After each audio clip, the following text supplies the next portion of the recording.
Reservation उन बच्चों को मिलना चाहिए जो रियल में गरीब है। अगर 70 साल में एक भी बंदे को आप उस गरीबी रेखा को पार नहीं करा पाए हैं तो फिर इस पॉलिसी का मतलब क्या है? कितने गांव में एमबीबीएस बच्चे हैं, कितने गांव में डीएम बच्चे एससी एसटी हैं? कोई नहीं है। क्यों? क्योंकि उनके तक शिक्षा पहुंची ही नहीं है। वहां शिक्षा पहुंचाना रियल मुद्दा था, या फिर कि हम लास्ट में आपको चीटिंग दे देंगे। अरे उस बच्चे के पास क्या ब्रेन नहीं है? वो पढ़ नहीं सकता या पढ़ सकता है, बट उसके पास सुविधाएं नहीं पहुंची अभी तक। आप ये एक मांग रिजर्वेशन वाली लेके आए, जब ऑन ग्राउंड गए थे तो बस एक ही डिमांड थी, वो थी धर्मेंद्र प्रधान का इस्तीफा। क्योंकि मैंने जब कहा कि भाई मिलवा दीजिए, तो मैं प्रॉब्लम्स बता दूं भाई, ये सॉल्यूशंस हैं। किससे मिलवा दीजिए? मतलब अभिजीत दीप के जिससे मिलवा दो, या अभिजीता दिया, जिससे भी, मतलब जो लोग वहाँ स्टेज पर हैं उनसे मिलवा दीजिए। तो वो लोग कह रहे कि नहीं, अभी तो महबूबा मुफ्ती आई हुई हैं, अभी तो आप नहीं मिल सकते। जब वो चलेंगे उसके 2 घंटे बाद फिर मैंने कहा कि भाई मिलवा दीजिए, तो कहने लगे आपको सब्र नहीं है, कल आइएगा, अभी टाइम नहीं है, आपसे मिलने को थोड़ी बैठे। तो मैं कह रहा भाई यार, मेरे लिए प्रोटेस्ट चल रहा है, मैं ही नीट का स्टूडेंट हूँ और मेरे से ही मिलने को नहीं बैठे हैं, तो फिर किससे? महबूबा मुफ्ती से मिलने को बैठे हैं, डिम्पल यादव से मिलने को बैठे हैं, केजरीवाल से मिलने को बैठे हैं यहाँ क्या? जो काफी बच्चे इफेक्ट हुए इस चीज से, they don't know the politics around the entire thing. What do you think ये कितना पॉलिटिसाइज था या नॉन पॉलिटिसाइज था? कहीं ना कहीं अब पूरी तरीके से पॉलिटिकल हो चुका था, क्योंकि खुद अभिजीत दीप के साफ साफ कह रहे हैं कि मैं आपका सपोर्टर हूँ। क्यों कह रहे हो आप बच्चों के सपोर्टर बन के रहते, क्यों आप महबूब मुफ्ती को बुला रहे हैं, क्यों उमर खालिद के नारे उस स्टेज से लगने दे रहे हो? आई डोंट नो आपने वो वीडियो देखी है नहीं देखी। सौरभ दास शायद कल नाच रहे थे, नेहा बोरा वाज ऑन हंगर स्ट्राइक, वो डांस कर रही थी। तब मतलब आपको क्या लगता है कि जो बच्चों ने सुसाइड किया था, जिनके लिए पूरा प्रोटेस्ट शुरू किया गया, उसके बाद ये पार्टी हो रही है, व्हाट डू यू थिंक? अपनी राजनीति चमकाने के लिए, कि राजनीतिक उपस्थिति दर्ज कराने के लिए कि हाँ धर्मेंद्र प्रधान का देखो मैंने इस्तीफा करा दिया। भाई उससे बच्चों का कुछ सोल्यूशन हुआ क्या? देश से बाहर क्यों जा रहे हैं पढ़े लिखे लोग? क्योंकि उनको यहाँ अपनी प्रतिभाएं दिखाने का अवसर नहीं मिल रहा है। अब बच्चे जो निगेटिव मार्क क्यों लेके आ रहे हैं? क्योंकि उनको अच्छे से पढ़ाया नहीं गया। सोनम वांगचुक जी हैं, उनको पहले सफदरजंग हॉस्पिटल में एडमिट कराया गया था, तो वो वहां से निकल के मेदांता हॉस्पिटल क्यों गए? क्योंकि उनको पता है कि यहाँ पर निगेटिव मार्किंग वाले बच्चे भी हैं, लेकिन मेदांता अपने हॉस्पिटल में निगेटिव मार्किंग वाले बच्चे नहीं आने देगी। सीजेपी देखने को मिला, खाना पीना आ रहा था। तुम्हें लगता है तुम्हारे आंदोलन में खाना आएगा, या तुम्हारे लिए कोई एक्चुअली केयर करेगा कि भाई खाना ले लो या पानी ले लो, या कोई तुम्हारे लिए बिरयानी बना के लाएगा? कहीं ना कहीं खाना पानी तो नहीं आएगा, हम लोग खुद ही खाना पानी अरेंज करना पड़ेगा। लेकिन ये आंदोलन वैसा नहीं होने वाला है जैसा कि देश में देश विरोधी नारे लगे, 370 बहाली के नारे लगे और इतने मैट्रिक टन कचरे को छोड़कर जाएं। कौन ऐसे पॉलिटिकल फेसेस है जो तुम्हें सपोर्ट करेंगे? क्या समाजवादी पार्टी आ रही है तुम्हारे लिए? हाँ, उनको सबको आना चाहिए। अगर वो देश के हित में बात करना चाहते हैं तो सबको इस प्रोटेस्ट में साथ आना चाहिए, और लेकिन किसी को भी मंच नहीं दिया जाएगा। मंच सिर्फ और सिर्फ बच्चों का रहेगा। पहले सुनो, जो ये वाला पहला प्रोटेस्ट हुआ था सीजेपी का, द डे 1, वहाँ पे सिर्फ मीडिया और ये लोग थे, अभिजीत दीप के लोग थे और वो थे। तुम खुद बताओ कि अगले दिन तुम्हें कौन ज्वाइन करेगा? नमस्कार, मैं हूं ऋतिका चंदोला, आप देख रहे हैं ऑप इंडिया। सीजेपी के प्रोटेस्ट के बाद धर्मेंद्र प्रधान जी ने एजुकेशन मिनिस्टर होने से रिज़ाइन कर दिया था। अब जो नए एजुकेशन मिनिस्टर हैं वो हैं प्रहलाद जोशी जी। इसी बीच पूरे प्रोटेस्ट में हमें काफ़ी कुछ देखने को मिला। कोई डफली बजा रहा था, कोई प्रोटेस्ट कर रहा था, कोई नारे लगा रहा था, तो कोई लड़ रहा था पुलिस से, तो कहीं पुलिस लड़ रही थी लोगों से। ये सब हमने देखा, ये सब कुछ देखा हमने, रेजिग्नेशन भी देखा, डिक्टेटरशिप, डेमोक्रेसी, सारी झलक हमें देखने को मिली। इसी बीच एक स्टूडेंट हमें देखने को मिला जो कि रिजर्वेशन से रिलेटेड एक मैटर हर एक मीडिया घर में जाकर उठाया। तो हमने सोचा क्यों ना हम इससे बात करें, हम इसकी भी पीड़ा समझें, क्योंकि जब हमने सीजेपी कवर किया है तो हमें इन लोगों की भी बात सुननी चाहिए जो एक्चुअल स्टूडेंट्स थे नीट के, जो एक्चुअली एग्ज़ाम दे रहे हैं। क्योंकि ऑन ग्राउंड बहुत कम लोग हमें ऐसे देखने को मिले जिन्होंने नीट का एग्ज़ाम दिया या नीट पर कुछ बोला। तो मेरे साथ अभी ऑप इंडिया के स्टूडियो में हैं Harsh Dubey. Harsh, welcome to the studio. Thank you. तुम पहले मुझे ये बताओ कि अचानक से आफ्टर सीजेपी इतना मीडिया में कैसे आ गए? People are eager to know कि ये तो भाई किसी ने भेजा हुआ होगा या बोलने के लिए आया होगा, ऐसी कोई फेमस होने के लिए लड़का आया हुआ है। I want to know that, क्या तुम यहाँ पे फेमस होने के लिए आए हो इस फील्ड में, जो तुम ऐसा क्वेश्चंस हर मीडिया हाउस में जाके बोल रहे हो?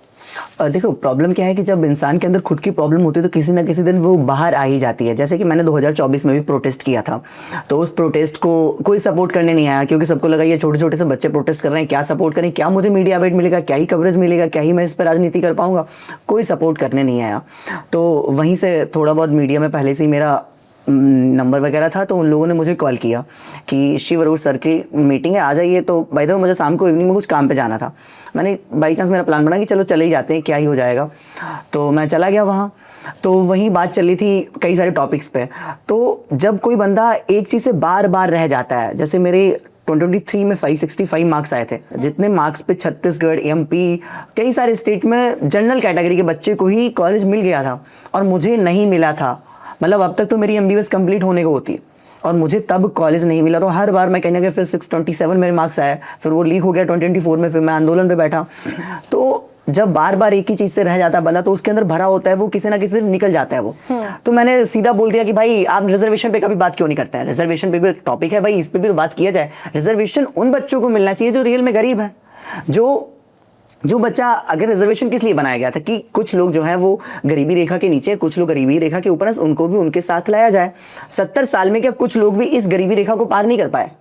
और क्या अब इस रिजर्वेशन के चलते कुछ लोग इसके चक्कर में गरीबी रेखा के नीचे आ गए? तो क्या अब हमारा हक नहीं बनता कि इन लोगों को भी ऊपर किया जाए और जो इसमें नीचे रह गए उनको ऊपर किया जाए? अगर ऐसा नहीं हो रहा है तो फिर तो ये पॉलिसी बेकार है।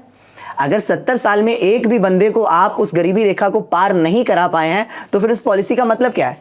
रिजर्वेशन इसीलिए तो लाया गया था ताकि लोग ऊपर बढ़े हैं भाई। अगर पॉलिसी अच्छी वर्क ही नहीं कर रही तो फिर उस पॉलिसी का कोई मतलब नहीं है। अब जब भी कोई इस बात पर बात करता है कि रिजर्वेशन हटाओ या रिजर्वेशन में रिफॉर्म्स, मैं हटाने की बात नहीं कर रहा हूँ, रिफॉर्म्स की बात कर रहा हूँ, जो कि आज जरूरत आनी पड़ी उसकी। क्योंकि एक बात समझिए, एक बच्चा जो है वो एससी कास्ट का है और उसके पापा खेत में 10-10, 12-12 घंटे काम कर रहे हैं। उसके पापा के पास इतना पैसा नहीं कि वो उस बच्चे को घर पर बैठा के खाना खिला पाए। उस लड़के को भी काम पर जाना पड़ रहा है काम करने, उसके बाद वो कुछ टाइम बचाकर अपनी पढ़ाई कर रहा है। और एक वहीं दूसरा बच्चा जिसके पापा एससी से ही है और वो भी एससी है, बट उसके पापा 3-3 लाख की कोचिंग अफोर्ड करवा पा रहे हैं, उसके लिए लाइब्रेरी की फीस दे पा रहे हैं, सब कुछ उसको सुख सुविधाएं मिल रही है। अब वो बच्चा तो पढ़ने जा पा रहा है वहां, लेकिन वो बच्चा क्या पढ़ने जा पा रहा है? रिजर्वेशन इस बच्चे के लिए था, लेकिन वो मिल किस बच्चे को रहा? इस बच्चे को मिल रहा है। क्या रिजर्वेशन उसी बच्चे को नहीं मिलना चाहिए जिसका हक है? उस बच्चे तक ही रिजर्वेशन पहुंचना चाहिए। अब इस बात पे जब हमने बात करी तो कई सारे मेरे फ्रेंड्स मेरे अपोज में आ गए कि आप ऐसी बात कैसे कर रहे हो। तो मैंने कहा भाई आप लोग तो 5-5 लाख की कोचिंग अफोर्ड करके कोटा पढ़ने तब भी गए हो भाई। वो बच्चे, आप तो 5 लाख की कोचिंग अफोर्ड कर पा रहे हो, उस बच्चे का सोचो जो 2 वक्त की रोटी तक नहीं खा पा रहा है। ये रिजर्वेशन तो उसके लिए था। और कई सारे मेरे गांव के बच्चे मेरे सपोर्ट में आए इस बात को लेकर कि भैया सही कह रहे हो आप। हमारे यहाँ, मेरे गांव में अगर कोई भी बात करे तो मोस्ट ऑफ किसके ही गांव में एमबीबीएस बच्चा है। एससी एसटी से कोई एमबीबीएस दिखता है क्या? क्रीमी लेयर एग्जाम में सिर्फ वही बच्चे हैं भाई। एससी एसटी में भी तो कंपटीशन है, जो उनमें से जो अच्छा नंबर लेके आएगा वही बच्चा तो जाएगा, लेकिन उनमें वही अच्छा नंबर लेके आ पाता जो कोचिंग अफोर्ड कर पा रहा है। तो वो बच्चा तो रिजर्वेशन का हक पा ही नहीं पा रहा है। कितने गांव में एमबीबीएस बच्चे हैं, कितने गांव में डीएम बच्चे एससी एसटी हैं? कोई नहीं है। क्यों? क्योंकि उनके तक शिक्षा पहुंची ही नहीं है। वहां शिक्षा पहुंचाने की बात कौन कर रहा है? वहां शिक्षा पहुंचाना रियल मुद्दा था, या फिर कि हम लास्ट में आपको चीटिंग दे देंगे? भाई उस बच्चे के पास क्या ब्रेन नहीं है? वो पढ़ नहीं सकता या पढ़ सकता है, बट उसके पास सुविधाएं नहीं पहुंची अभी तक। क्या हमारा हक नहीं बनता कि वहां तक सुविधाएं पहुंचाई जाए? हम रिजर्वेशन में रिफॉर्म्स की बात कर रहे हैं, मतलब कहने का मतलब ये है कि उस बच्चे का 1st से 12th तक की शिक्षा मुफ्त करी जाए किसी भी प्राइवेट स्कूल में। अब आप कहीं गवर्नमेंट स्कूल चलते हैं तो फ्री में, वहां आपकी अभी तक पढ़ाई इतना अच्छा स्तर लेवल पे पहुंच ही नहीं पाई है। अगर वो बच्चा चाहता है किसी भी स्कूल में, किसी भी कॉन्वेंट स्कूल में पढ़ना, तो उसको उस कॉन्वेंट स्कूल में पढ़ाया जाए, उसका पूरा खर्चा उठाया जाए और उसके जो भी खर्चे हैं, बुक्स, कॉपी, पेन, जाने आने का खर्चा, सब उठाया जाए। इस तरीके का रिजर्वेशन होना चाहिए ताकि बच्चा पढ़ के वहां तक पहुंच सके। आज अगर हम देखें तो कितने ही विदेशी कंपनियों के सीईओ इंडियन है।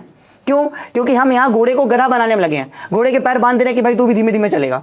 तो वो बंदे की जब अपनी प्रतिभाएं नहीं दिखा पाता तो उसको देश से बाहर जाना पड़ता है। लेकिन इसमें जो ये आप पूरा मॉडल बता रहे हो, this is kind of a socialist model कि भाई बराबरी आए। मैं ऑन ग्राउंड गई थी, लोग बोल रहे थे हमें बराबरी चाहिए शिक्षा में। ठीक है, शिक्षा में नहीं, कास्ट में भी हमें बराबरी दो, इसमें भी बराबरी दो, खाना खाने में हमें रेस्टोरेंट ये यहाँ जाए वहाँ जाए। लेकिन फिर एक डिफ्रेंसिएशन आ जाता है कि भाई तुम्हें तो कैपिटलिस्ट भी बनाना है, तुम्हें सोशलिस्ट भी बनाना है। तो एक वो कैसे? क्योंकि देखो जो अमीर लोग होंगे वो बोलेंगे भाई हम तो ऐसे बच्चे, और जो गरीब होगा वो बोले, वो सबका अपना बस आज जातियां सिर्फ 2 हैं, एक अमीर और एक गरीब। मोदी के यहाँ पता नहीं कौन कौन खाता है उनके साथ, हर पंडित खाना खाना चाहता है उनके साथ, वो तो ओबीसी है। अगर अपन उस कास्टिज्म के यहाँ पर बात करें तो वो तो मतलब एक तरीके से अगर देखा जाए जनरल से नीचे आता है, जो सब लोग कहते हैं। तो मोदी के साथ कौन खाना नहीं खाना चाहता? अखिलेश यादव जो सीएम उनके साथ कौन ब्राह्मण खाना नहीं खाता है? बताएंगे आपको? ऐसा है क्या? आज सिर्फ जातियां 2 हैं, वो है एक अमीर और एक गरीब।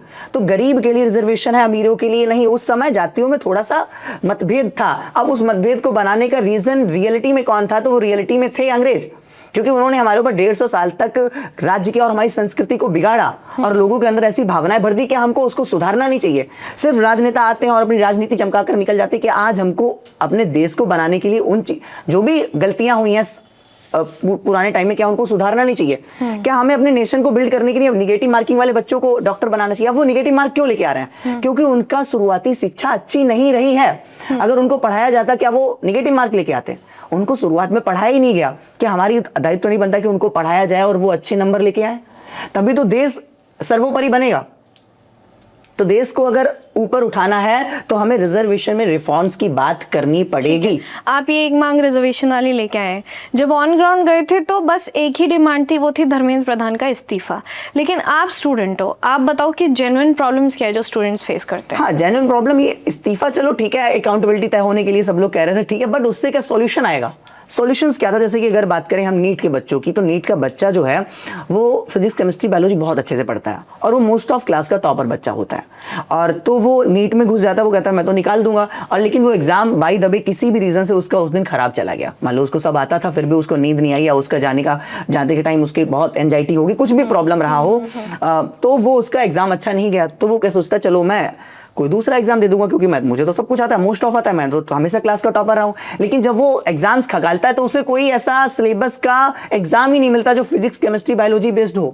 क्या कुछ ऐसे 2-4 एग्जाम नहीं होने चाहिए जिनमें फिजिक्स केमिस्ट्री बायोलॉजी सिलेबस है, उसके साथ कुछ और आ जाए, ठीक है, बट 90% ऐसे ही एग्जाम मिलेंगे आपको जिनमें जीएस, रीजनिंग, मैथ और करंट अफेयर्स पूछा जाता है। भाई अब तो वो बच्चा 0 पे आ गया, क्योंकि उसने तो ये कभी पढ़ाई नहीं पूरी लाइफ में, अब वो फिर 0 से स्टार्ट करेगा, वो बच्चा 0 से स्टार्ट करे। कई सारे मेडिकल एग्जाम है, जैसे कि फार्मा का एग्जाम हो गया, तो भाई उनमें ये चीजें जीएस वगैरह पूछने की क्या जरूरत है? वहां तो फार्मा का एग्जाम है, तो मतलब आप चाह रहे हो कि नीट के अलावा कुछ ऐसे एग्जाम बने, हाँ, जहां पर साइड एग्जाम्स बने जो एक्चुअली मेडिकल स्टूडेंट्स और रीच आउट कर पाए। इसके अलावा अगर उस दिन उसका पेपर खराब हो गया तो उसके पास कोई ऑप्शन नहीं कि पूरा साल बाद ही पेपर दे पाएगा। क्या जैसे कई सारे एग्जाम, जैसे जेईई मेंस का एग्जाम हो गया, साल में 2 बार होता है, काउंसलिंग 1 बार होती है, ऐसे नीट का एग्जाम भी 2 बार हो सकता है। क्या इन सॉल्यूशंस पर किसी ने बात करना चाहा?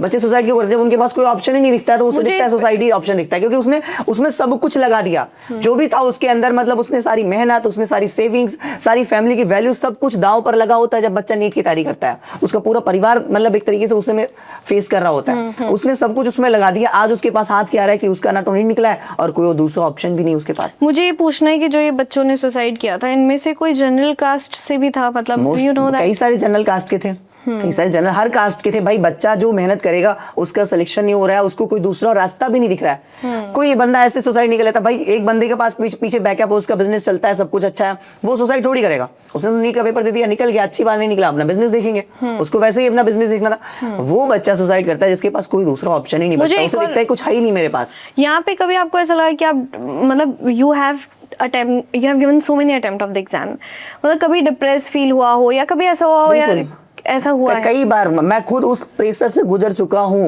लेकिन वही बात है, मेरे भाई जो है वो मेरा बहुत सपोर्ट करते हैं। बट वो फाइट कैसे करी, मतलब how did you fight for that? देखो उसका मैं रीजन बताऊँ तो वो कहीं ना कहीं मेरा जो पालन पोषण रहा है उसमें रहा है। जैसे कि मेरे बाबा थे, वो मुझे बचपन से ही कहानियां सुनाते रहे, तो उन्होंने ऐसी कहानी सुनाई थी, जैसे अर्जुन की कहानी बताते हैं आपको। जब अर्जुन को 12 वर्ष का, उनके पांडवों को वनवास हो गया, उसके बाद था 1 साल का अज्ञातवास, कि 1 साल आपको मतलब सबसे हिडन रहना है। अगर आपको पहचान लिया कि आप अर्जुन हैं, आप युधिष्ठिर हैं, तो आपको फिर से 12 वर्ष के लिए वन में जाना पड़ेगा।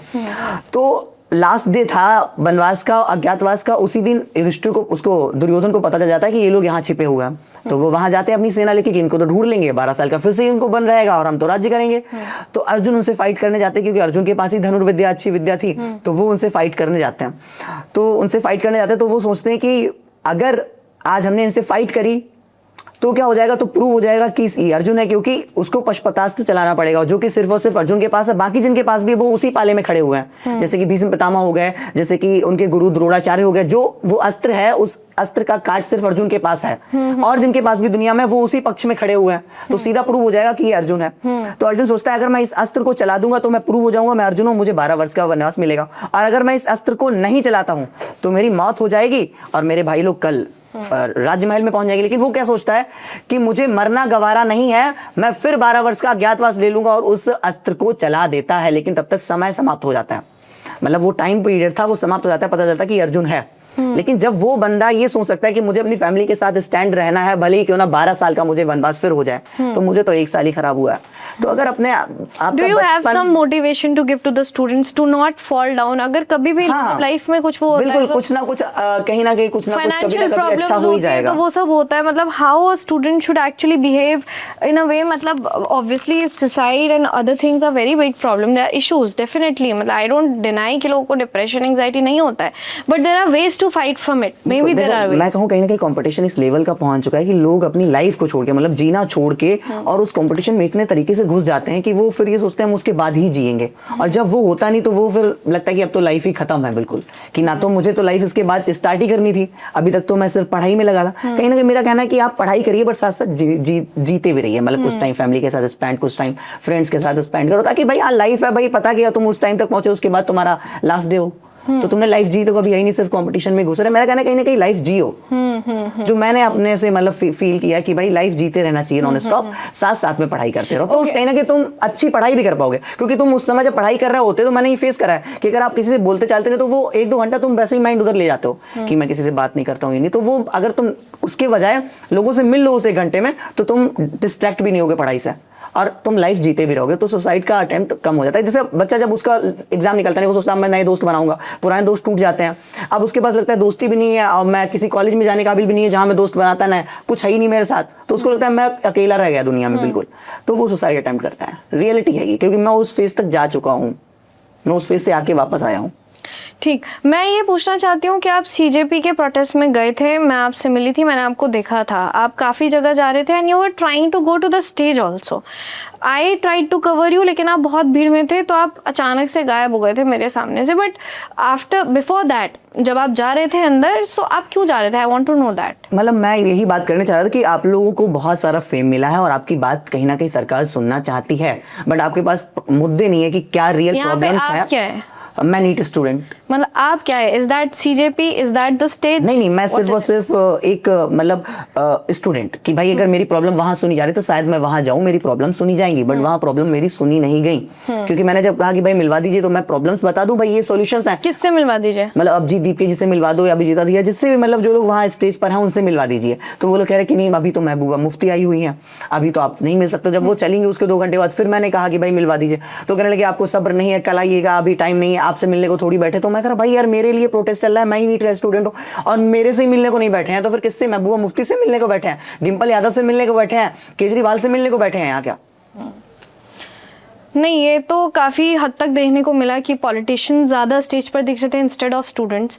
तुम वहाँ पे थे, तुमने और भी मतलब देखो हम मीडिया वाले हैं, हम तो वही दिखाएंगे जो मुझे मिलेगा, ठीक है? मैंने वो दिखाया कि मुझे ये स्टूडेंट मिला, ये स्टूडेंट मिला, and there were issues of the reservation. मैं ये नहीं बोलूँगी कि वहाँ पे बच्चे रिजर्वेशन की मांग नहीं उठा रहे थे। द थिंग इज़ कि वो जो प्लेटफॉर्म था, वो जो स्टेज था, वो स्टूडेंट्स के लिए था। आप जा रहे थे, आपको रोका गया। How much do you think, क्योंकि देखो बच्चे ना पॉलिटिक्स नहीं जानते हैं, जो काफ़ी बच्चे इफेक्ट हुए इस चीज़ से, they don't know the politics around the entire thing. What do you think ये कितना पॉलिटिसाइज था या नॉन पॉलिटिसाइज था? कहीं ना कहीं अब पूरी तरीके से पॉलिटिकल हो चुका था, क्योंकि खुद अभिजीत दीप के साफ साफ कह रहे हैं कि मैं आपका सपोर्टर। क्यों कह रहे हो आप बच्चों के सपोर्टर बन के रहते, क्यों आप महबूब मुफ्ती को बुला रहे हैं, क्यों उमर खालिद के नारे उस स्टेज से लगने दे रहे हो, क्यों आप 370 बहाली के नारे उस स्टेज से लगने दे रहे हो?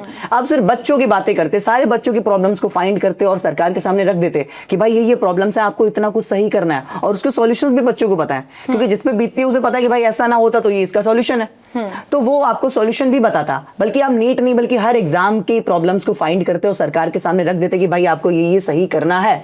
जब वो उसको सही नहीं कर पाता तो वो खुद हिल जाते, लोग कहते भाई इसको नेता बनाओ। और आप नेता बनना चाह रहे हो कि हम जो है नेता लोगों से मिलके ही नेता बन पाएंगे। आपको तो नेता पहले ही लोगों ने बना दिया था 22 मिलियन फॉलोअर देके, लेकिन आपने अपने फेम को खराब और कर लिया आके यहाँ। उस फेम को खराब कर लिया कि भाई आपने देश विरोधी नारे लगाए। भाई कोई भी किसी भी पार्टी को सपोर्ट करता है, बट वो देश विरोधी नारे सुन नहीं पाएगा। आई डोंट नो आपने वो वीडियो देखी है नहीं देखी। सौरभ दास शायद कल नाच रहे थे, नेहा बोरा वाज ऑन हंगर स्ट्राइक, वो डांस कर रही थी। तब मतलब आपको क्या लगता है कि जो बच्चों ने सुसाइड किया था, जिनके लिए पूरा प्रोटेस्ट शुरू किया गया, उसके बाद ये पार्टी हो रही है, व्हाट डू यू थिंक? मतलब अगर ऐसा कुछ होता, what do you think from your perspective? मतलब कहीं ना कहीं सॉल्यूशन या अगर भाई उन बच्चों के साथ सॉल्यूशन होता जो आगे आने वाले समय में बच्चे सुसाइड ना करे, उनके लिए कुछ सॉल्यूशन होता, उसके बाद आप डांस करते, ठीक है, सिर्फ धन अपनी राजनीति चमकाने के लिए, कि राजनीतिक उपस्थिति दर्ज कराने के लिए कि हाँ धर्मेंद्र प्रधान का देखो मैंने इस्तीफा करा दिया, भाई उससे बच्चों का कुछ सॉल्यूशन हुआ क्या? सॉल्यूशन हो जाता कि अगली बार बच्चे सुसाइड नहीं करेंगे। अब एक ऐसा प्लेटफॉर्म बनकर तैयार हो चुका है कि अब बच्चों को कई सारे ऑप्शन है उनके पास। वो अगर एक बार एग्जाम नहीं अच्छा दे पाए उस दिन, वो तो उनके पास दूसरा ऑप्शन है, गाइडेंस का ऑप्शन प्रोवाइड कराएगी गवर्नमेंट। मतलब ये सारी चीजें हो जाती तो शायद डांस करना बनता है। है। यहाँ सिर्फ आप राजनीतिक उपस्थिति दर्ज कराना कि यहाँ धर्मेंद्र प्रधान का इस्तीफा देखो हमने करा दिया स्टेज पे खड़े होकर, ये तो राजनीतिक उपस्थिति दर्ज कराना होगा कि मैं देखो मैं भी प्रेजेंट हूँ दुनिया में। भाई तो उसके लिए आप बच्चों के लिए क्या हुआ, कुछ बच्चों के लिए तो कुछ नहीं अच्छा हुआ। तुमने शुरू से ये मैटर उठाया है regarding the reservation, what do you think कि क्या गवर्नमेंट इस पे कोई एक्शन लेगी? क्या वही जो सीजेपी के लिए लोग आए थे 22 पॉइंट सम मिलियन फॉलोअर्स, आप लोग क्या इस चीज़ पे काम कर रहे हो? Anyhow are you trying to, एक पेज बना है इंस्टाग्राम में, आई विल शो यू, उसका नाम है रिजर्वेशन आंदोलन। हाँ, वो हम लोगों ने, आप नहीं शुरू करा? मतलब हाँ, मतलब हम लोगों के साथ में ही लोग हैं, वो लोग हमारे साथ ही आ रहे हैं। आई वांट टू नो कि वो कौन लोग हैं। हाँ, मतलब एक लड़का है, उसने जैसे कि हमारा वो रील जब वायरल हुआ तो उस बंदे ने कहा कि मतलब हमने कहा कि भाई सब लोग इस मुद्दे को उठाओ, तो एक पेज बना रिजर्वेशन हटाओ आंदोलन, कहीं ना कहीं रिजर्वेशन रिफॉर्म्स आंदोलन कर देंगे हम उसको। तो उन लोग सबने कहा कि उसने पेज बनाया तो कई सारे लोगों ने जाके फॉलो करा। अच्छी बात है, सब लोग सपोर्ट दिखा रहे हैं। What is the difference between reservation हटाओ एंड रिजर्वेशन रिफॉर्म? क्योंकि लोग बोल रहे हैं रिजर्वेशन हटाओ मींस सबको सामान्यता वो कर दो। हाँ, हटाओ का मतलब ये हो गया कि हमारी गरीबों के प्रति कोई सिंपैथी नहीं है। हटाओ का मतलब ये होगा कि किसी को भी कुछ भी अब नहीं मिलेगा। रिफॉर्म्स का मतलब ये होगा कि जो गरीब है उसको सुविधाएं मिलेंगी, बस शिक्षा में नहीं। आपको चीटिंग नहीं कराई जाएगी, आपको पढ़ाया जाएगा। ये तो चीटिंग हो गई ना, एक बंदा 450 ला रहा है, एक बंदा 600 ला रहा है, वो बराबर कर दिया। उस बंदे को पढ़ाते तो वो भी उतना नंबर ले आता। भाई क्या उसके पास दिमाग नहीं है क्या? आप ये प्रूव करने में क्यों लगे कि उसके पास दिमाग नहीं है? भाई उसके पास पूरा दिमाग है, उसको पढ़ने का अवसर नहीं मिला, इसीलिए तो वो नेगेटिव मार्क लेके आ रहा है। लेकिन आप क्या सोचते हो? बिकॉज काफी लोगों ने बोला कि ये डिक्टेटरशिप की सरकार है, यहाँ पे डिक्टेटरशिप देखने को मिल रही है।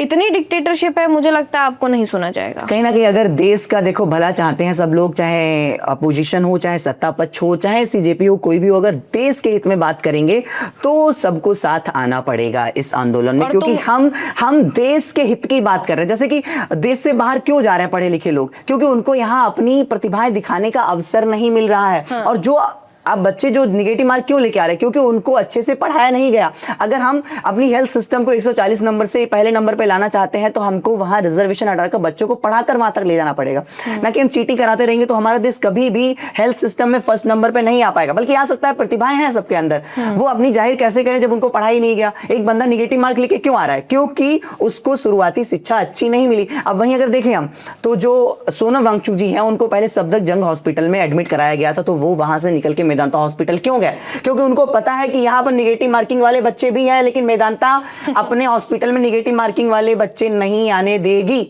तो किसी के आगे एमबीबीएस लिखा हुआ है, उसके मार्क्स तो लिखे नहीं है, लेकिन मेदांता में वो मार्क्स चेक करने के बाद ही लेंगे, क्योंकि वो प्राइवेट हॉस्पिटल है। लेकिन गवर्नमेंट में अगर आपकी डिग्री पूरी हो गई है तो आप गवर्नमेंट डॉक्टर बन जाएंगे, इसीलिए वो वहां से वहां गए।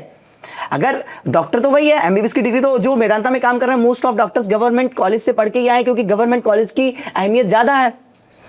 तो फिर आपने सफदरजंग से वहां क्यों चले गए? जबकि सफदरजंग तो बहुत अच्छा हॉस्पिटल है, एक टॉपर वहां सारे के सारे जो है पहुंचते हैं, देश भर के टॉपर बच्चे वहां पहुंचते हैं दिल्ली की बात अगर देखा जाए सफदरजंग में। लेकिन फिर भी आप वहां से मेदांता क्यों गए? क्योंकि वहां शायद कोई ऐसा डॉक्टर भी हो सकता है जो निगेटिव मार्क लेके वहां पहुंचा हो। आप उस पर बात क्यों नहीं करते कि वो निगेटिव मार्क लेके अगर वहां बच्चा पहुंचा है तो वो क्यों निगेटिव मार्क लेके आया? क्योंकि उसको शुरुआत में पढ़ाया नहीं गया। क्या हमको उनको पढ़ाना नहीं चाहिए? उन बच्चों को पढ़ाना चाहिए, उनको चीटिंग देकर डॉक्टर बना देना चाहिए? उनको पढ़ाना चाहिए हमें। तो पढ़ाने पर बात करें, उनका रिफॉर्म्स का मतलब ये है कि भाई बच्चों को हम पढ़ाएंगे और देश को बिल्ड करेंगे, ना कि हम देश को गर्त में डालते जाएंगे सिर्फ अपनी राजनीति चमकाने के लिए। सीजेपी देखने को मिला, खाना पीना आ रहा था, तुम्हें लगता है तुम्हारे आंदोलन में खाना आएगा, या तुम्हारे लिए कोई एक्चुअली केयर करेगा कि भाई या खाना ले लो या पानी ले लो, या कोई तुम्हारे लिए बिरयानी बना के लाएगा? कहीं ना कहीं खाना पानी तो नहीं आएगा, हम लोग खुद ही खाना पानी अरेंज करना पड़ेगा। लेकिन ये आंदोलन वैसा नहीं होने वाला है जैसा कि देश में देश विरोधी नारे लगे, 370 बहाली के नारे लगे और इतने मैट्रिक टन कचरे को छोड़कर जाए। ये एक आंदोलन अगर ऐसा होगा तो ये आंदोलन ऐसा होगा। इसमें जय श्री राम के नारे लगेंगे? जय श्री राम का नारा लग सकता है, नहीं भी लग सकता है, वो तो पर्सनल चॉइस है बंदे की कि भाई जय श्री राम की नारे कैसे है। क्योंकि वहां पर कुणाल कामरा ने स्टेज से बोला था कि सीता के वो तो मजाक बना रहे हैं, किसी भी धार्मिक स्थल का मजाक बना रहे हैं। ये एक ऐसा प्रोटेस्ट होगा जहां सांस्कृतिक अपने सांस्कृतिक क्या होता है? मतलब देश की सांस्कृतिक का मतलब होता है लोगों के सम्मान पे ठेस ना पहुंचे, लोगों को कुछ आहत ना हो, जैसे कि लोग कचरा फेंक कर ना जाए। ये सांस्कृतिक होता है, ये देश की विरासत है हमारे। यही सांस्कृतिक की लोग कचरा फेंक कर ना जाए, वहां पर अपने देश को ध्वस्त करने की बातें ना करें। आई पर्सनली थिंक कि अगर वो स्टूडेंट्स का मुद्दा है and you are taking this thing on the stage, वहां से किसी भगवान का नारा नहीं लगना चाहिए यार। मतलब वहां से उमर खालिद के नारे जो दूसरों के भगवान बने फिरे हैं या फिर दूसरों का एक मसीहा बना फिरा है, जब उसका नारा नहीं लगना चाहिए तो फिर किसी का भी ऐसे नारा नहीं लगना चाहिए। उमर खालिद तो देश का विरोधी है। हम वहां मतलब सांस्कृतिक, आप समझ नहीं रहे बात को, देश की सांस्कृतिक विरासत को साथ लेकर चलिए। सांस्कृतिक का मतलब होता है कि किसी को कोई परेशानी ना हो। पीसफुल, यू मीन पीसफुली, बिल्कुल ना कोई कचरा फैलाया जाएगा। मतलब कहने का मतलब ये कि अगर ये आंदोलन होगा तो देश की संस्कृति सामने आएगी कि भारत देश रियल में है क्या। ये देश की संस्कृति को प्रदर्शित करने वाला एक ऐसा आंदोलन बनेगा जो कि पहली बार दुनिया में देखा जाएगा और हर कोई इस आंदोलन की प्रशंसा करेगा, क्योंकि किसी भी व्यक्ति को, किसी भी इंसान को ठेस नहीं पहुंचेगी और देश को ठेस पहुंचाने की कोई भी कोशिश नहीं करी जाएगी। कॉकरोच जनता पार्टी के 22 मिलियन समर्थक आ गए थे, बिल्कुल आ गए थे। तुम्हारी प्रोटेस्ट में कैसे आ जाएंगे यार लोग, मुझे ये बताओ, क्योंकि तुम्हारे 2.5 मिलियन लोग हैं जो भी हैं, ठीक है। कौन आएगा तुम्हारी प्रोटेस्ट में? पहले सुनो, जो ये वाला पहला प्रोटेस्ट हुआ था सीजेपी का, द डे 1, वहां पे सिर्फ मीडिया और ये लोग थे, अभिजीत दीप के लोग थे और वो थे। तुम खुद बताओ कि अगले दिन तुम्हें कौन ज्वाइन करेगा? देश के सभी युवा जो कि देश में एक बदलाव चाहते हैं, जो कि इस प्रोटेस्ट से वो रखते थे उम्मीदें कि ये प्रोटेस्ट हमारे लिए बदलाव। कौन ऐसे पॉलिटिकल फेसेस है जो तुम्हें सपोर्ट करेंगे? क्या समाजवादी पार्टी आ रही है तुम्हारे लिए? अगर देश के बिल्ड की बात आएगी तो सबको आना चाहिए, लेकिन मनीष सिसोदिया हाँ, उनको सबको आना चाहिए। अगर वो देश के हित में बात करना चाहते हैं तो सबको इस प्रोटेस्ट में साथ आना चाहिए। और लेकिन किसी को भी मंच नहीं दिया जाएगा, मंच सिर्फ और सिर्फ बच्चों का रहेगा, जो कि रियल मुद्दे हैं वो उठाए जाएंगे। वहां पर सभी को साथ आना चाहिए, लेकिन ये नहीं कि किसी को भी हम भगवान बना देंगे, किसी भी राजनेता को कि आइए आप ही सिर्फ यहाँ सर्वोपरि हैं। कोई भी सर्वोपरि नहीं रहेगा, सिर्फ और सिर्फ देश की जनता वहां सर्वोपरि रहेगी। और प्रोटेस्ट में आने वाले लोग जो है देश की भलाई की बात करेंगे, देश को एक भारत को एक नया भारत बनाने की बात करेंगे, ना कि वहां पर देश को तोड़ने की, देश के टुकड़े करने की बातें नहीं करी जाएंगी। ये एक प्रोटेस्ट ऐसा प्रोटेस्ट होगा जहां देश की संस्कृति परोसी जाएगी, जहां दिखेगा कि हाँ भारत में किस तरीके की एकता है। आप पीड़ित, दलित, आदिवासी कहकर लोगों को कब तक बांटते रहेंगे? कब तक आप सत्ता में बैठने के लिए सिर्फ जातियों में लड़ाते रहेंगे? यहां सभी जातियां आएंगी, चाहे एससी हो, ओबीसी हो, किसी भी कैटेगरी हो, क्योंकि एससी को, उस बंदे को रिजर्वेशन नहीं मिल रहा जिसको मिलना चाहिए। कई लोगों के मुझे मैसेज आए कि भैया आप सही बात कर रहे हो, हमारे गांव में कोई भी बंदा क्रीमी लेयर एग्जाम में नहीं पहुंचा है। अगर कोई एससी एसटी के कुछ ही बच्चे जो है वो बस आर्मी और छोटे ही एग्जाम तक, मतलब आर्मी तक, मैक्स टू मैक्स आर्मी तक पहुंच पाते हैं। मतलब कितने डीएम बने हैं एससी एसटी के, कितने ही बच्चे जो है MBBS IIT क्रैक कर रहे हैं, बहुत कम। क्यों? क्योंकि उनको शुरुआत में पढ़ाया ही नहीं गया, वो उतने मार्क्स भी नहीं ला पाने जितना उनको अपनी कैटेगरी में लाना चाहिए। अब उस हक को कौन खा रहा है? जो बच्चा 3-3 लाख की कोचिंग अफोर्ड कर पा रहा है वो। तो हम कह रहे हैं कि नेशन बिल्ड करना है तो हमें उन बच्चों को भी पढ़ाना पड़ेगा जिनको आज तक असच्चित छोड़कर आप अपनी राजनीति चमकाते रहे सिर्फ। अगर अब सत्ता में आपको बैठना है तो रियल जेनजी जाग चुका है और सत्ता में बैठने के लिए आपको डेवलपमेंट दिखाना पड़ेगा। ये पीड़ित, दलित, आदिवासी और जातियों में लड़वाना नहीं पड़ेगा आपको, बुद्ध और राम को लड़वाना नहीं पड़ेगा। अगर सब समझ जाएंगे कि बुद्ध और राम को लड़वाने से राजनीति नहीं चलेगी, अब सिर्फ भारत देश के डेवलपमेंट से राजनीति चलेगी। आप प्रोटेस्ट करने जाओगे अगर, who will sit on hunger strike? Hunger strike is the अगर आप देख रहे हो हंगर स्ट्राइक कहीं से भी एक सोल्यूशन है होगा आपके लिए क्या? अगर आप हंगर स्ट्राइक पे जाते हो, 22 दिन भूखे रहते हो, क्या सरकार तब सुनेगी? क्या आप हीरो बन पाओगे सोनम वांगचुक की तरह या फिर किसी भी तरह जो एक्चुअली अब रिजर्वेशन के मुद्दे को उठाकर आ रहा है? और AISF, आईसा, SFI वाले जो वहाँ पर थे जिनके लगे हुए थे यहाँ पे स्टॉल्स, आपको लगता है ऐसे स्टॉल्स आपके प्रोटेस्ट में भी देखने को मिलेंगे? मेरे प्रोटेस्ट में SFI जैसे स्टॉल तो नहीं मिलेंगे, बट मिलेंगे क्योंकि वो लोग देश में शायद अगर साथ देना नहीं चाहेंगे हमारा, क्योंकि जो लोग टुकड़े टुकड़े गैंग का साथ देंगे वो हमारा साथ देने नहीं आएंगे। जो बट उन्होंने बहुत सारे ऐसे प्लेटफॉर्म्स में बोले कि हम स्टूडेंट के साथ खड़ा होना चाहते हैं। तो हाँ, अगर स्टूडेंट्स के साथ खड़ा होना चाहते हो तो आपको यहाँ पर आकर उमर खालिद के नारे लगाने नहीं दिए जाएंगे। यहाँ सिर्फ देश की संस्कृति की बात होगी, देश की सांस्कृतिक विरासत को हम नहीं तोड़ने देंगे।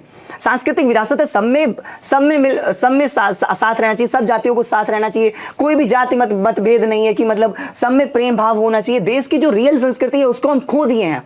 वो चीजों को खो क्यों दिया? क्योंकि राजनेता सिर्फ तुमको फूट डालो, जैसे अंग्रेजों ने फूट डालो राज करो, वैसे ये भी जातियों में फूट डालकर राज्य कर रहे हैं। और हम लोग इस बात को समझ ही नहीं पा रहे कि ये लोग फूट डलवा रहे हैं, सिर्फ फूट डलवाकर राज्य सत्ता पाकर बैठना चाहते हैं और कोई भी देश की भलाई नहीं चाह रहा है। मुझे आपके आंदोलन के बारे में जानना है कि एक्चुअली आप लोग कहाँ करोगे, क्या पूरा का पूरा आपका सिस्टम रहेगा और कैसे लोग आएंगे? पूरा मुझे अपने आंदोलन के बारे में बताओ जो भी तुमने ये सोचा है। And who are the faces who will sit on the stage? Mainly जो फेस बनेंगे उसके बारे में बताओ, या फिर जो फेस नहीं, it is a faceless thing also, वो भी बताओ। बट जैसे CJP में बोला गया कि एक लीडर होना चाहिए, क्योंकि लीडरलेस जब हो गया था तो वहाँ पे दंगे भी हो गए थे। हाँ, अगर जो भी बंदा लीड करेगा, कोई भी करेगा, चाहे मैं करूंगा, कोई भी करेगा, are you prepared for that? हाँ, अगर कोई हमारे हमारे साथ अच्छा ऐसा इंसान नहीं आया जो लीड कर सके, तो कोई भी लीड करेगा उसको वहां जो है सबको समान अधिकार दिया जाएगा। ऐसा नहीं है कि कोई भी पॉलिटिकल पार्टी आकर वहां देश विरोधी नारे लगाएगी, कोई भी पार्टी आकर किसी भी धर्म जाति को जो है टारगेट करेगी, तो ऐसा नहीं होगा। हर व्यक्ति की संवेदनाओं को समझा जाएगा, ना कि इस तरीके का काम होगा कि संवेदनशील काम नहीं होगा। लेकिन एक चीज देखो Harsh, I have only seen you in the entire media platform, जो तुम अभी चेहरा बन के आ रहे हो, ठीक है। आपको लगता है कि स्टूडेंट्स आएंगे, मतलब people hesitate coming on the camera, जो सारे आए हुए थे they came for the viral content and the reels. क्या आपको लगता है कि आपके प्रोटेस्ट में लोग रील्स बनाने के लिए आएंगे? एटलीस्ट आएंगे तो सही। अगर वो आपके प्रोटेस्ट में आ रहे हैं, रील बनाने आ रहे हैं, तो वो आएंगे। Do you feel so? और आपके अलावा कौन ऐसा स्टूडेंट है जो आना चाहेगा? बिकॉज यू आर सेइंग, क्योंकि तुम 4 मिलियन फॉलोवर्स सिर्फ एक दिन में बढ़े हैं, क्या वो आना नहीं चाहते हैं?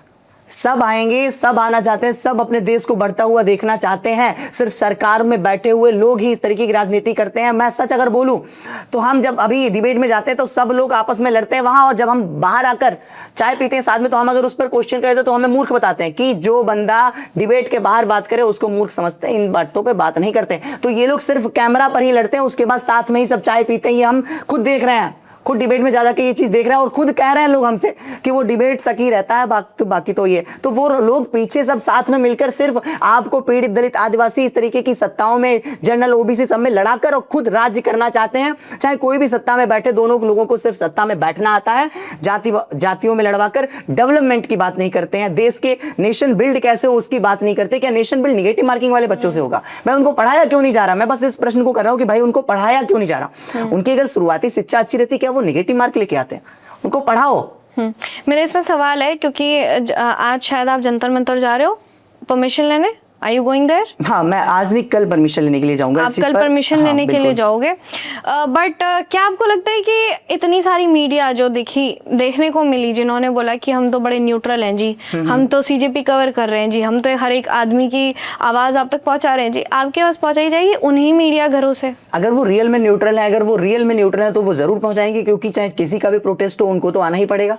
और ये देश हित में प्रोटेस्ट है, देश की नेशन बिल्ड करने के लिए प्रोटेस्ट है, ताकि देश अब राजनेताओं को फूट डालो राज करने वाला राज्य चला गया। मतलब अब तुमको डेवलप करना ही पड़ेगा, डेवलपमेंट करना पड़ेगा, तुम्हारे डेवलपमेंट से ही तुम्हें वोट मिलेगा। ये कब तक राजनीति चलती रहेगी? ये राजनीति बंद करने के लिए प्रोटेस्ट है। तो मीडिया को साफ साफ दिखाना पड़ेगा कि भाई सिर्फ ये फूट डालो राज करो वाली सरकार अब नहीं रहने वाली है कोई। बट मुझे पता नहीं क्यों ऐसा लग रहा है कि जिस तरीके से आप चल रहे हो उस तरीके से बहुत मुश्किल है लोगों को इकट्ठा करना, because CJP had a very big impact, ठीक है, it became a social media trend. तो आप सोशल मीडिया ट्रेंड बनोगे कैसे? बिल्कुल ट्रेंड चल रहा है भाई, हम लोगों के कितने सारे चैनल बन चुके हैं, कई सारे चैनल्स पर मिलियंस ऑफ फॉलोअर्स पहुंच चुके हैं, हमारे चैनल्स पे 60-70 हजार लोग पहुंच चुके हैं। और कई सारे हमारे और चैनल, जैसे रिजर्वेशन हटाओ आंदोलन, उसको हम रिजर्वेशन रिफॉर्म आंदोलन कर देंगे जल्द ही, उन पर देख लीजिए आप मिलियंस ऑफ फॉलोअर्स पहुंच चुके हैं। तो लोग साथ आना चाह रहे हैं। कई सारे और चैनल्स बने हैं, कई बच्चों ने बनाए हैं चैनल की रिजर्वेशन रिफॉर्म्स आंदोलन, तो वो कई सारे चैनल्स पर रियल जेनजी इस तरीके कई सारे चैनल्स बन चुके हैं जिन पर बहुत सारे फॉलोअर्स हो चुके हैं। वो फॉलोअर्स कह रहे हैं साफ साफ कि अगर हमको बैठना पड़ेगा, अगर सरकार धर्मेंद्र प्रधान का इस्तीफा बैठने से ही देती है तो हम भी बैठ जाएंगे, अगर देश का सुधार बैठने से ही होता है तो। कैसे टाइप के स्टूडेंट्स आपके आंदोलन में देखने के लिए मिलेंगे? क्या आपने कॉलेज जाके किसी से बात की? क्या आपने रीच आउट किया? क्या बच्चे आपको रीच आउट कर रहे हैं कि हम इसका पार्ट बनेंगे? बिल्कुल, बहुत सारे बच्चों के हमें मैसेज आ रहे हैं दिन रात डीएम्स में। अगर देखेंगे तो अपन को थाउजेंड्स ऑफ मैसेज हमें दिख जाएंगे डीएम में, जो कि कह रहे हैं कि भैया आप प्रोटेस्ट करो, हम आपके साथ हैं। हर कैटेगरी का, ऐसा नहीं कि SC ST वो भी कह रहे हैं। भैया रियल बात कह रहे हैं आप कि हम तक वो रिजर्वेशन की चीज पहुंची नहीं रही। सिर्फ हमको तो रेबड़ियां बांटी जा रही है कि 5 किलो आटा दाल, बस वहीं तक हमको रिजर्वेशन मिल रहा है। उसके ऊपर का तो रिजर्वेशन जो रियल हमको एग्जाम क्रैक करना है वहां तक तो हम कभी पहुंच ही नहीं पाए। हाँ। रियल में नहीं पहुंच पाए वो लोग। गरीब अब तक गरीब के गरीब क्यों रह गए? हाँ। क्योंकि उनके पास तक एजुकेशन करने की इतनी सुविधाएं नहीं है। हाँ। आज एजुकेशन बहुत महंगी हो चुकी है, क्या वो अफोर्ड कर पा रहे हैं? नहीं कर पा रहे भाई। वो अपना अगर सब कुछ उसमें ही लगा देंगे तो फिर वो खाएंगे क्या? तो वो उनको एजुकेशन पहुंचाई जाए उन तक। रियल बात है ये। आप सब लोग अपने गांव में देखें कितने SC ST या कितने गरीब लोग आज क्रीमी लेयर के एग्जाम में पहुंच पाए। बहुत रेयर केस है जो कि पहुंच जाते हैं 2-4 लोग, जो कि फिर वो बहुत वायरल हो जाते हैं कि हाँ देखो समोसे वाले का बच्चा बन गया। वो 1-2 रेयर केस है भाई। और जो डॉक्टर्स के लड़के कितने सारे डॉक्टर बन रहे हैं, क्यों? क्योंकि उनके पास वो सुख सुविधाएं हैं। वो कोई नहीं दिखाएगा कि भाई इतने बच्चे डॉक्टर्स के डॉक्टर बन रहे हैं। ऐसा नहीं, वो पढ़ना नहीं जानते, उनको पढ़ना आता है। उनके पास सुख सुविधाएं थी, उनके पापा को भी पता था क्या पढ़ना है, बच्चे कैसे पढ़ना है, किस कोचिंग में जाना है, कौन सी बुक सॉल्व करनी है। लेकिन उन बच्चों तक आज तक कोई नहीं पहुंचा कैसे पढ़ना है, क्या पढ़ना है, कौन सी बुक सॉल्व करनी है। भाई बुक सॉल्व करना बहुत बड़ा प्रॉब्लम है। कई सारी आजकल मार्केट में क्वेश्चन बैंक्स हैं, अब वो कई सारे क्वेश्चन बैंक्स भटका देते हैं आपको कि भैया इतना इतना पढ़ा देते हैं एक्स्ट्रा कि बच्चा बहुत, हमारे साथ ये चीजें हुई हैं कि बच्चे को यही समझ नहीं आता कौन सा क्वेश्चन रियल में सॉल्व करना है, कौन सा क्वेश्चन हमें भटका रहा है। तो वो चीजें उसके गार्जियन तो गाइड कर पा रहा है, उनको कौन गाइड कर पा रहा है। इस प्रोटेस्ट में क्या अभिजीत दीप क्या आपका साथ देंगे? अगर वो देश का हित चाहते हैं तो आएंगे, लेकिन कभी भी यहाँ उमर खालिद के नारे लगने नहीं देंगे हम, कभी भी देश विरोधी नारे लगने नहीं देंगे हम।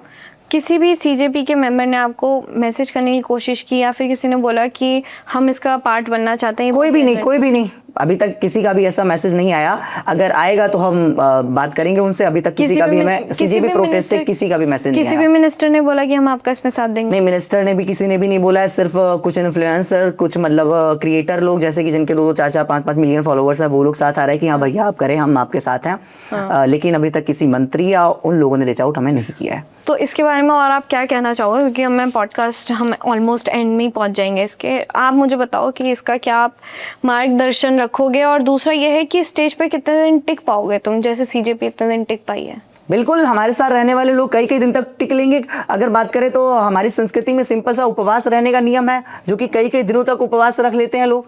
तो कई, अगर उपवास रखने पर ही सरकार सुनती है तो उपवास रखने के लिए हमारे देश में बहुत सारे लोग हैं जो कि उपवास रखने में, मेरे पापा ही, अभी मंदिर मेरे यहाँ बना था, मेरे पापा ने 2 महीने उपवास रखा था। सोनम वांगचुक आपका साथ देंगे इसमें?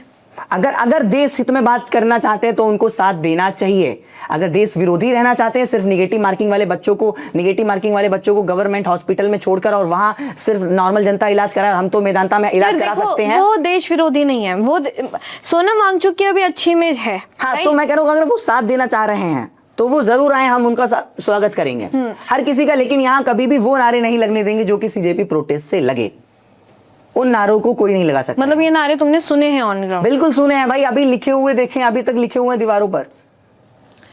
दैट्स ऑल हर्ष, क्योंकि आप लोग काफ़ी अच्छा काम कर रहे हैं, and I think that you will get a good audience that way. अगर 4 मिलियन एक्चुअली एग्जिस्ट करते हैं तो वो ऑन ग्राउंड आए, या आप अपने हमारे दर्शकों से और जो भी जितना भी लोग देख रहे हो उनसे बोलिए। फिर you should actually call them through this media. If I am that media, I will definitely cover you guys, because I have covered CJP also, and I've covered everything on the CJP protest.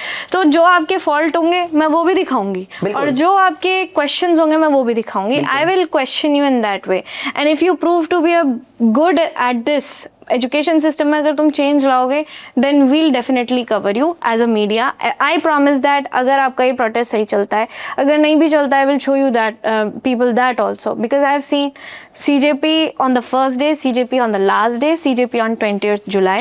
So I also wish you all the best. अगर ये matter सही में एक genuine protest है आपका, जिसमें कोई political leader नहीं आ रहा है, I wish you all the best, क्योंकि बहुत बड़ी जंग है यार ये। This is a very tough fight for you, और अगर आप एज अ स्टूडेंट उसमें बैठ रहे हो, it's a very very big thing, क्योंकि आप इतनी यंग एज में ये चीज़ करने वाले हो। सो इंसान तब भी काम करता है जब वो खुद उस चीज़ से बहुत ज़्यादा परेशान हो चुका होता है। क्या मैं इतना बड़ा काम करने के काबिल हूँ? मैं उस चीज़ से बहुत ज़्यादा परेशान हो चुका हूँ, हद पार परेशान हो चुका हूँ। मतलब कि मैं एक तरीके से जब पैदा हुआ था तो अपर मिडिल क्लास में पैदा हुआ था, आज गरीबी रेखा के पास आ गया हो। क्यों? क्योंकि सिर्फ सारा खर्चा पढ़ाई में कर दिया। अब उस टाइम पे जो इनकम करने का टाइम था वो भी मैंने सारा का सारा किस में दे दिया? सिर्फ पढ़ाई में दे दिया। उसके बाद भी मतलब कि मैं ज़रा से मार्क्स से रह जाता हूँ, क्योंकि जब बहुत सारे साल हो जाते हैं आपके तो फिर आपको उस दिन प्रेशर रहता है। मुझे इस आंदोलन का सेकंड फेज बताओ, एक आप हो, who is the second phase? अब मैं आपको कल तक रिवील कर दूंगा कौन सेकंड फेज रहेगा। कल तक रिवील कर देंगे। Do you feel that person will be connected to any political party, any media house, anyone who has a social media presence? Do you think that is the one person? क्या वो उसके social media, आप ऐसे इंसान लाओगे जिसके social media में बहुत सारे फॉलोअर्स हैं?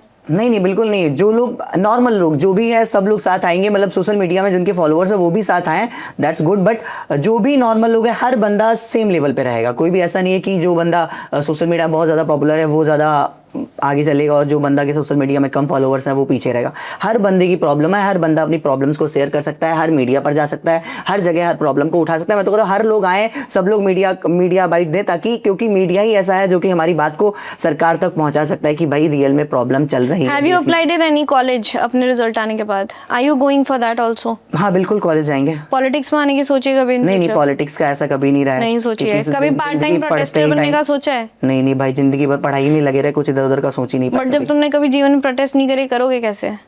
क्यों नहीं कर पाएंगे? अभिजीत दीप ने कौन सा प्रोटेस्ट किया था? किसी भी अभिजीत दीप के हैज अ पास्ट विद आम आदमी पार्टी। वो बोल रहे हैं मैं 2 साल पहले जुड़ा था, अब वो दोबारा से खुशी मना रहे हैं, but you are not connected to any party. कैसे अरे करोगे? तो ये पार्टी का प्रोटेस्ट ही नहीं है ना, ये पार्टी का प्रोटेस्ट ही नहीं है, ये तो बच्चों का प्रोटेस्ट है भाई, देश के युवाओं का प्रोटेस्ट है, देश में सुधार के लिए प्रोटेस्ट है कि भाई देश में प्रॉब्लम्स हैं, इनको सुधारा जाए। राजनीतिक रोटियां कब तक सेकते रहोगे? आखिर कब तक राजनीतिक रोटियां सेक कर आप सिर्फ पीड़ित दलित आदिवासी जनरल ओबीसी को लड़ाकर और अपनी राजनीति चमकाते रहोगे? आप कुर्सी पाने के लिए सिर्फ लड़वाना है, फूट डालो राज करो, क्या कभी डेवलपमेंट भी किया जाएगा देश में? देश का ज्यादातर पैसा सिर्फ इसी राजनीति में खर्च हो जाता है कि कैसे फूट डाला जाए। क्या अरविंद केजरीवाल आपके साथ स्टेज में खड़े होने के लिए आएंगे और आपके लिए बोलेंगे? अगर वो देश का हित चाहते हैं तो सबको साथ आना चाहिए, सबको, चाहे सत्ता पक्ष हो चाहे प्रतिपक्ष हो, हर किसी को साथ आना चाहिए। बट स्टेज पर ऐसा नहीं कि अरविंद केजरीवाल ही बोल पाएंगे और बच्चे नहीं बोल पाएंगे। जिस इंसान को भी मन है वो हर इंसान बोलेगा, और अरविंद केजरीवाल भी जो है अपने समय आने पर ही बोल सकेंगे। ऐसा नहीं कि आए तुरंत के तुरंत आप बोलकर चले जाएंगे 2 मिनट में, तो ये कोई भी नेता नगरी किसी की वहां नहीं चलने वाली। ठीक है, that's it guys, this was Harsh Dubey with me in the Op India studio, जिसका अभी का मोटिव है रिजर्वेशन रिफॉर्म आंदोलन। सो आई थिंक कि if anyone is watching this podcast और is actually listening to this student who is actually a student, so ज़्यादा से ज़्यादा लोग इस रिफॉर्म आंदोलन में आएंगे। I think that it will go fine because it is not politically backed. तो मुझे नहीं लगता है कि इसमें कितना सपोर्ट मिलेगा, बट अगर एक आम आदमी के लिए, एक आम आदमी के मुद्दे एक्चुअल में उठाए जा रहे हैं, एक आम स्टूडेंट के लिए उठाए जा रहे हैं, सो आई थिंक दैट ये एक बहुत जेन्युइन कॉजेज के लिए लोगों को ऑन ग्राउंड आना चाहिए। Every media house will be there to cover this reform आंदोलन. I think that everyone will watch that और देखते हैं कितना सक्सेसफुल होता है ये आंदोलन या नहीं होता है. Let's see that. Thank you so much. Thank you for watching this interview. Thank you, Harsh. Thanks. Thank you.